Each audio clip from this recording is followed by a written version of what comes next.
రెండో జాబితాను రెడీ చేసేందుకు బీజేపీ రంగం సిద్ధం చేస్తోంది. ఢిల్లీలో కేంద్ర ఎన్నికల కమిటీ మరోసారి సమావేశమైంది.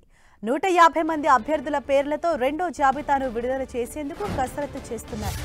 తెలంగాణలో మిగిలిన 8 స్థానాలకు అభ్యర్థులను ఎంపిక చేయనుంది సీఈసీ. అలాగే పంజాబ్, హర్యానాలో పొత్తులపై ఎన్నికల కమిటీ చర్చిస్తోంది. 3 రోజులుగా పలు రాష్ట్రాల కోర్ కమిటీలతో ఢిల్లీలో సమావేశాలు జరుగుతున్నాయి.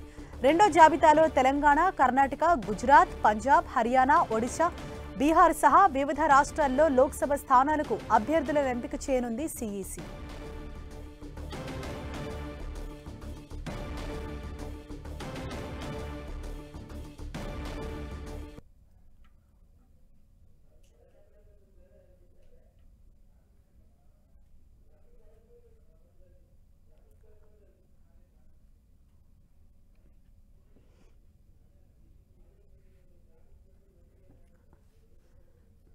రెండో జాబితాను రెడీ చేసేందుకు బీజేపీ రంగం సిద్ధం చేస్తోంది. ఢిల్లీలో కేంద్ర ఎన్నికల కమిటీ మరోసారి సమావేశమైంది.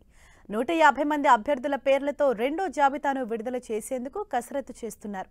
ప్రధానంగా తెలంగాణలో మిగిలిన 8 స్థానాలకు అభ్యర్థులను ఎంపిక చేయనుంది సీఈసీ. అలాగే పంజాబ్, హర్యానాలో పొత్తులపై ఎన్నికల కమిటీ చర్చిస్తోంది. ఇక 3 రోజులుగా పలు రాష్ట్రాల కోర్ కమిటీలతో ఢిల్లీలో సమావేశాలు కొనసాగుతున్నాయి.